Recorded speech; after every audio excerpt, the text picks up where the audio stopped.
تھوڑا پیچھے سے میں آپ کو بیک گراؤنڈ سناؤں تو اس سے اس واقعے کی کرب اور زیادہ آپ کے سامنے آئے گا کہ اسماعیل علیہ السلام کے انتقال کے بعد آپ کا جو سسرالی خاندان ہے جرہم، وہ مکے کا حکمران بنا. انہوں نے کوئی 2000 سال حکومت کی. پھر ان کے ظلم و ستم پر بنو خزاعہ نے ان کو نکالا اور وہاں اپنی حکومت قائم کی. دوسری صدی عیسوی میں تو عمرو بن حریث جرہمی نے زمزم کا کنواں بند کر دیا اور پتھر اکھاڑا حجر اسود اور زمزم کے کنویں میں ڈال دیا. اور ابراہیم علیہ السلام نے جو چھترا ذبح کیا تھا اس کے سینگ بیت اللہ میں لٹکے ہوئے تھے، وہ بھی اتار کے زمزم کے کنویں میں، اور پتھر اور باقی سامان اور اس کو بند کر کے برابر کر اس کا نشان مٹا دیا. 300 سال حکومت کی ہے بنو خزاعہ نے اور زمزم کا کنواں دریافت نہیں ہے. 300 سال. 440 میں قصی، 440 عیسوی میں قصی بن کلاب، اللہ تعالیٰ کے نبی کے پردادے کا والد قصی، اس نے دوبارہ قریش کی حکومت قائم کی. جرہم سے خزاعہ نے چھینی، خزاعہ سے دوبارہ آپ کے پردادا کے والد قصی بن کلاب نے، ان کا اصل نام عمر تھا، تو انہوں نے دوبارہ قریش کی حکومت قائم کی. زمزم کا کنواں گم ہے، زمزم کے کنویں کا کسی کو کوئی پتہ نہیں. قصی کا بیٹا ہوا عبد مناف، وہ بڑے خوبصورت، ان کو بطحا کا چاند کہا جاتا تھا، قمر البطحا. ان کے 4 بیٹے تھے، ایک نوفل، ایک عبد شمس، ایک ہاشم، ایک مطلب، جن کو تاریخ نے یاد رکھا. 2 اور بھی تھے لیکن وہ صرف نام ہے، آگے ان کی کوئی تاریخ نہیں. ایک ابو عمر، ایک ابو عبید. سب سے بڑے اس کے بیٹے عبد شمس تھے، لیکن عبد مناف کے انتقال کے بعد سب قوم نے متفقہ طور پر ہاشم کو سردار مانا. ہاشم سردار بنے، ہمارے نبی کے پردادا. تو ہاشم کی سرداری میں وہ ملک شام کے سفر پر ہیں. انہوں نے مدینہ میں شادی کی، بنو نجار میں، اور خود وہ چلے گئے آگے تجارت کے لیے شام. غزہ میں پہنچ کر ان کا انتقال ہو گیا. پیچھے اس عورت سے ایک لڑکا پیدا ہوا، اس لڑکے کے بال سفید تھے تو ماں نے اس کا نام شیبہ رکھا. قریش کی سرداری مطلب کو ملی، مطلب ہاشم کے بھائی مطلب، ان کو سرداری ملی.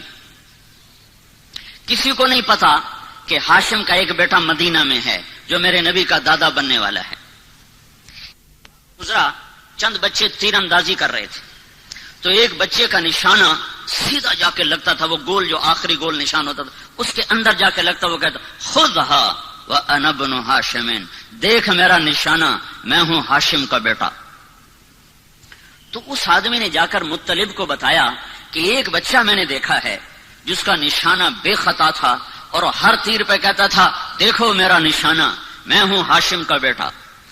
تو مطلب کو اتنا پتا تھا کہ میرے بھائی نے ایک شادی مدینہ میں کی تھی، یہ نہیں پتا تھا کہ اس سے کوئی اولاد بھی ہوئی.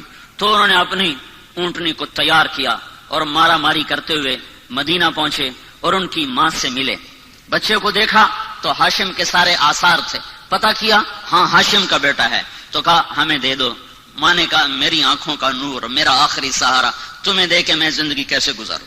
کہا اسے دے دو، اسے میں قریش کا سردار بناؤں گا، یہ بڑی شان والا ہوگا، تیرا ہی نام زندہ ہوگا. تو سرداری پر ماں نے بچے کے حوالے کر دی. اب یہ بچے کو لے کر مکہ میں داخل ہو رہے ہیں. بچے کے کپڑے میلے ہو چکے ہیں تو لوگ کہتے ہیں عبد المطلب، مطلب تیرا غلام ہے، نام اس بچے کا شیبہ ہے اور آگے چل کے اسی نام سے یہ مشہور ہونے والا ہے. لوگوں کی زبان سے نکلا عبد المطلب، مطلب تیرا غلام ہے. تو آگے انہوں نے کہا ہاں ہاں ہاں ہاں، بس اتنا کہتے گئے ہاں ہاں، یہ نہیں بتایا کہ میرا بھتیجا ہے، اور ان کی بات کا انکار بھی نہیں کیا. پھر ان کو گھر لے گئے، ان کو نہلا کر دھلا کر اچھے کپڑے پہنا کر پھر دارالندوہ میں لائے، جہاں یہ شرط تھی کہ اس میٹنگ میں صرف 40 سال کی عمر کو ٹچ کرنے والا اس میں داخل ہو سکتا تھا، اس سے نیچے والا اس مجلس میں بیٹھ نہیں سکتا تھا. تو اپنے بھتیجے کو لائے، کہا ابن ہاشم، یہ ہے ہاشم کا بیٹا. لیکن تاریخ نے ان کو عبد المطلب سے محفوظ کر لیا اور ان کا اپنا نام مٹ گیا اور وہ عبد المطلب کے نام سے مشہور ہو گئے. مطلب کی وفات کے بعد سرداری عبد المطلب کو ملتی ہے تو یہ خواب دیکھتے ہیں کہ برکت والا پانی تلاش کرو، برکت والا پانی نکالو. پھر دوسرے دن خواب دیکھتے ہیں برکت والا پانی نکالو. پھر تیسرے دن خواب دیکھتے ہیں برکت والا پانی نکالو. تو تیسرے دن یہ کہتے ہیں وہ پانی کدھر ہے، وہ پانی کہاں ہے؟ تو آواز آتی ہے کل تم حرم میں بیٹھنا، ایک کوا آئے گا، جہاں وہ 3 دفعہ ٹھونگ مارے وہاں وہ پانی ہوگا.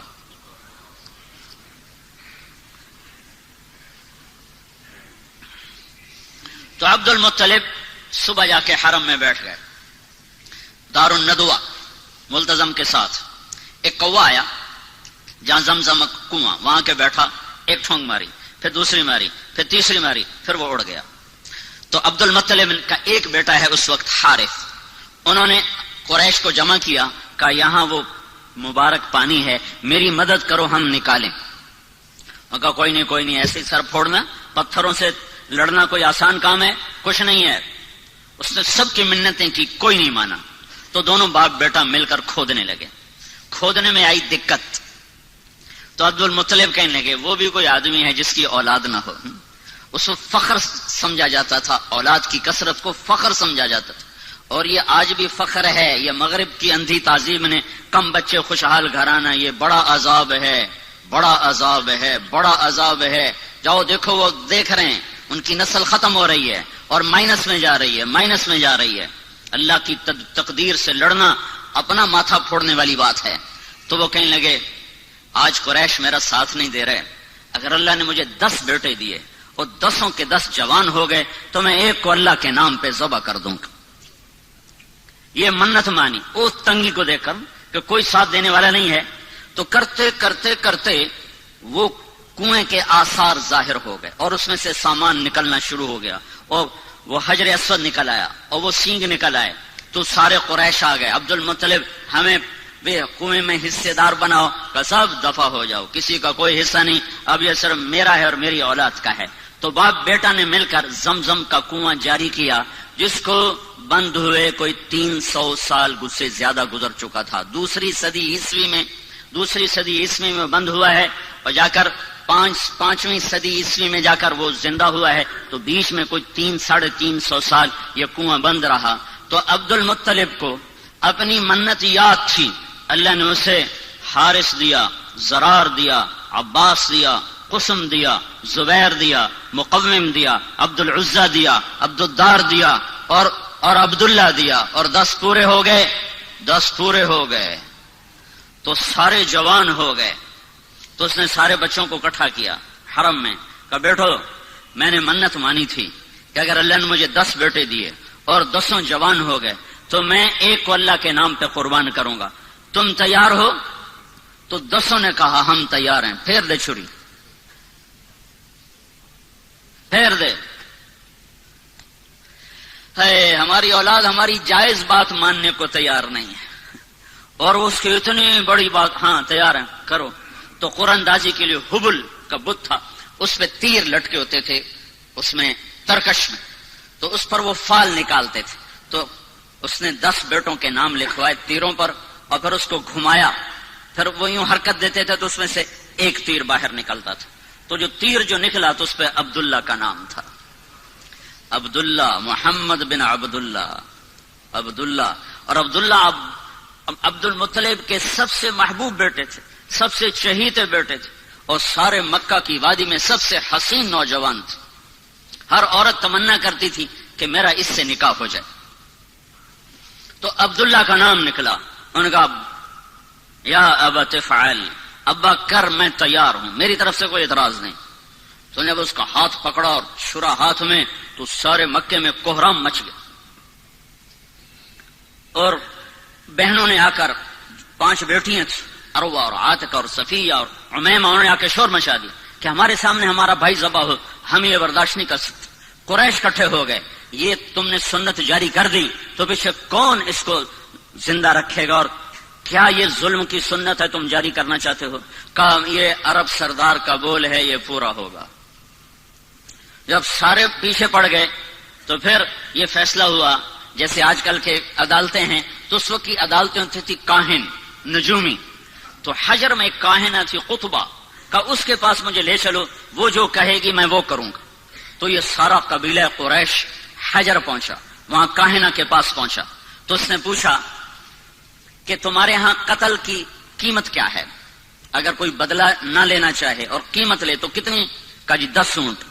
کہ ایک تیر پہ لکھو 10 اونٹ اور دوسرے تیر پہ لکھو عبداللہ، اور جا کر وہاں اسے گھماؤ، جب تک عبداللہ کا نام نکلتا رہے اونٹ بڑھاتے جاؤ، 10 کے 20 کرو، 20 کے 30 کرو، 30 کے 40 کرو، جب اونٹوں کا نام نکلے تو عبداللہ کو چھوڑ دو اور جتنے اونٹ نکلیں اتنے ذبح کر دو۔ یہ فیصلہ سن کر یہ سارا قافلہ واپس لوٹا ہے، اور وہ حبل کے سامنے وہ تیروں کے اوپر ایک پہ لکھا گیا عبداللہ، ایک پہ لکھا گیا 10 اونٹ، جب گھمایا تیر باہر نکلا عبداللہ تو 20 ہو گئے، پھر گھمایا پھر نکلا عبداللہ تو 30 ہو گئے، پھر گھمایا پھر نکلا عبداللہ تو 40 ہو گئے، پھر گھمایا عبداللہ 50 ہو گئے، پھر نکالا عبداللہ تو 60 ہو گئے، پھر نکالا عبداللہ 70 ہو گئے، پھر نکالا عبداللہ 80 ہو گئے، پھر نکالا عبداللہ 90 ہو گئے، پھر نکالا عبداللہ 100 ہو گئے، پھر نکالا تو اونٹ نکلے 100 اونٹ۔ تو سارے قریش نے کہا الحمدللہ، بات ٹھیک ہے 100 اونٹ۔ عبد المطلب نے کہا نہیں نہیں نہیں، ایک دفعہ اور کرو۔ دوبارہ کیا تو پھر 100 اونٹ، پھر انہوں نے کہا نہیں نہیں ایک دفعہ اور کرو، پھر 12 کیا تو 100 اونٹ۔ تو اس پر عبد المطلب نے 100 اونٹ ذبح کیے، اور یہ عبداللہ سارے عرب کی مشہور شخصیت بن گئی، اور ان سے شادی کی تمنا ہر خاندان میں پیدا ہو گئی۔